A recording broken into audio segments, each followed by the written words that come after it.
Next up for Manchester United is Luton at Old Trafford. This week, Copenhagen, we saw the best United team so far this season, and then we saw a red card, and then we saw United default to character. Crumble when the pressure is going against us, when things are going against us. This team just happens so often. I'm going to run through my starting 11 for the Luton game, run through Ten Hag's comments in his press conference about Johnny Evans, about Marcus Rashford, about Mason Mount, and then I'm going to take a look at the team. This was a team that we played against Copenhagen, run through the changes that I think we'll see, and then my match prediction. You can let me know your prediction in the comments below, as you always do. Make sure you drop a like on the video. But let's go into it, and let's dive straight into what Erik Ten Hag said about Marcus Rashford, right? This is what he said here. Look, he's not happy with Marcus Rashford this season. Marcus Rashford's not happy with Marcus Rashford this season. He has been completely lost. I don't know what it is. I imagine, now that we know what's going on with his brother out in America with a domestic violence arrest and release, that's been playing on his mind for the last few weeks. But what about the season as a whole? Something needs to change with Rashford, and I think, positionally, we saw it against Copenhagen. I'll run through exactly why. This is the table, man. Like Man United, you can't be going into this game against Luton thinking, yeah, let's just put a performance together. Let's just put a result together. It's Luton. Newly promoted Luton. They've got 2 points out of the last 15. They are down there, 2 points off bottom. They are there for the taking on Saturday. But United have got to play for it. And I think Erik Ten Hag knows exactly what to do. So much has been said about the start of Manchester United. We haven't got an identity, X, Y, Z. Against Copenhagen, it was really obvious. And we kind of reverted to what we saw last season. 4-2-3-1. We had Eriksen and McTominay operating really as a duo. A big problem we've had so far this season is our sole midfielder, number 6, has been isolated so often that we haven't been able to progress it through the pitch and up the pitch. That changed with those two being together. And in the attacking sense, we were pressing smartly. It wasn't like a wild press. It was a man-to-man press, but it was done smartly. That's what we need to take into this game against Luton, the lessons that we learned against Copenhagen. Because I think, I'll be honest, the majority of that team was absolutely correct. And I don't think that Erik Ten Hag is going to change too much from it. One switch I think he's got to do is this. All right? And I'm not just saying this because of the mistake that Dalot made, right? And he made a mistake. He didn't even switch off. He looked at his man and then just decided to forget about him 0.4 seconds later. Nipped in at the back post, got the equaliser. But the reason I'm saying that we also need Diogo Dalot is because that left flank down there, right? We need a natural left footer. I would put Dalot on the bench, and as long as he's fit, it sounds, Erik Ten Hag didn't say he wasn't fit. I want Reguilon down there so that we can get, let's get up there, we can get Reguilon actually going on the overlap. Because what we need is crosses into the box, which I'll speak about in a little bit more detail later. But I want Reguilon there for the natural width. Switch away from a little bit of the inverted fullbacks, which is Ten Hag's possession-based system. And we simplified it against Copenhagen, and it worked. Maybe the players are just finding these tactics a little bit too complicated at this moment in time. Maybe it's not coming across properly from the coaches. Sod knows what it is. But because we simplified that system against Copenhagen here, and we went to a shape which the players understood more from last season, we were better for it. We need to repeat that against Luton. And that's why I think that Reguilon's got to come in at left-back instead of Diogo Dalot. Now, at centre-back, it will definitely be Maguire. And it will definitely be Rafa Varane, because Evans is missing from the game. Erik Ten Hag has confirmed that his injury that saw him taken off in the game against Copenhagen means that he is now going to miss this game. So Varane's going to come in, and we know what that means. That means Maguire's going to switch to left centre-back, and Varane's going to go in at right centre-back. Now, I have no idea. Honestly, I have no idea what Varane was doing towards the end of that game. A man with so much experience.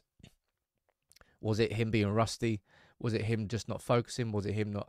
It was probably all of these things combined. But that wasn't Varane, right? I'm personally of the opinion that neither of these two centre-backs will be Manchester United players next year. But they're absolutely more than enough to get past Luton at Old Trafford, all right? Maguire, I think, has probably been one of Man United's informed players in these last few weeks. I think his whether he's playing left centre back, right centre back doesn't really matter. I suppose he preferred to play right centre back, but he's been pretty dang. And at a time when the manager needed his players to step up, he's the one who stepped up the most. Now, one player I've got to go on record saying I'm a little bit disappointed so far with is Amrabat, and maybe I overhyped him. Hands up, maybe I overhyped him because I think I got so obsessed with the profiles of players, I kind of got entrenched in the Erik ten Hag mindset. I just knew that his characteristics suited exactly what we didn't have, if you know what I mean. He was the profile that we were missing. But I don't think you changed that midfield duo, Eriksen and McTominay. I'm not saying it is the greatest duo, by the way. I don't think it is in any way, shape or form, but it worked against Copenhagen, and that's the lessons that we have to take into this game. Ten Hag, you know Ten Hag, right? Surely you know him by now. He doesn't change his team much, right? He does not change his team much. If he doesn't have to. And if Eriksen and McTominay are both fit for this game, then Eriksen and McTominay will stay in that team, as will Bruno.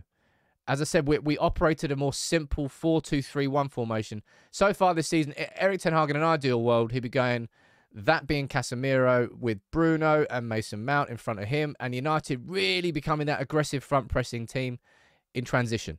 That's what Ten Hag wanted. It's not worked out that way in any way, shape or form. Mason Mount will speak about it in a little bit. But I think Eriksen stays there with McTominay. And again, McTominay, if you're talking about players who've delivered,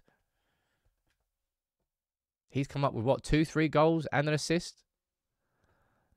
I still don't think he influences the game anywhere near enough from midfield. The game passes him by a lot of the time. But I think he keeps his spot in that team. But Ten Hag knows what the key is for this game now.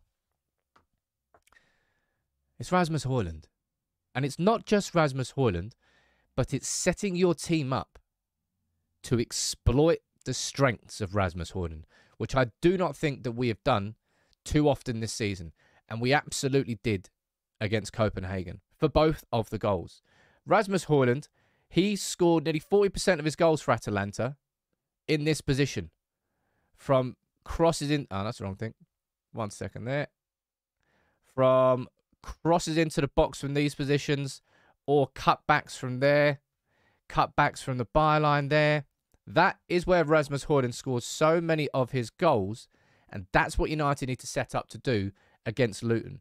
And that's why I'm definitely starting Marcus Rashford out on that right wing again. I think Rashford, well, I don't think. The reason I was always previously so against Marcus Rashford on the right wing was because he was our main goal scorer. And by doing that, you minimize, you reduce Rashford's direct goal threat by playing him on the right wing. However, what you do now with Rashford, with Wan-Bissaka, who showed some really good overlaps, you create those overlaps here, and you will always then get a player in this position. You'll then get Bruno sometimes coming into the underlaps, and that's how McTominay got. It was a lovely little ball from Wan-Bissaka into McTominay, sorry, and Hojlund just snuck in at the back post, and it was the easiest of tap-ins. I'm not saying that McTominay and Eriksen are going to absolutely stay as a two there, but it certainly worked in the build-up, and then that's where McTominay can be good, the late runner into the box. But Rashford staying out wide and getting balls in the box for Hojlund has to be the game plan. It's a very simple game plan. Some might argue too simple. Can you argue a game plan's too simple? Well, not if it works. But Rashford out on that right, Garnacho out on that left, get Reguilon to get the natural width from that fullback, Wan-Bissaka, who played well, and has played well since he came back, and I guarantee you beat Luton. I guarantee you Rasmus Hojlund scores. That's got to be Man United's game plan. He has shown in the Champions League that he is a goal scorer. 5 goals in 4 games. Take that same logic into the Premier League, and that's the team that I would play. Still no Mason Mount. He's looking like a very strange signing now because Ten Hag has completely sort of shifted from where he wanted to play to where he is playing with this team. Maybe he'll shift back and Mason Mount will... His position will then make more sense. As it stands, not really. My prediction for this game,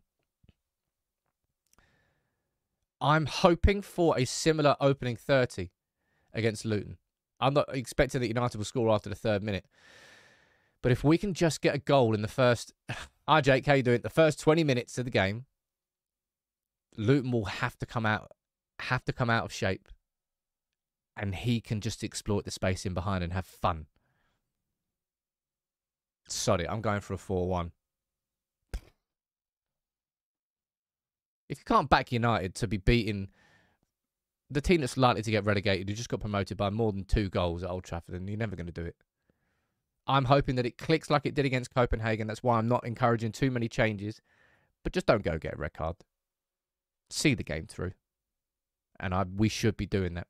Because that first 30 against Copenhagen was the best football that we've seen so far this season. Please have a repeat of it. Let me know what your prediction is in the comments below. What changes would you make? I've only made one there. And that's Varane coming in for Maguire. No, Varane coming in for Evans. Other than that, I think Erik Ten Hag keeps it the same. I think he should. You let me know what you think in the comments below, as you always do.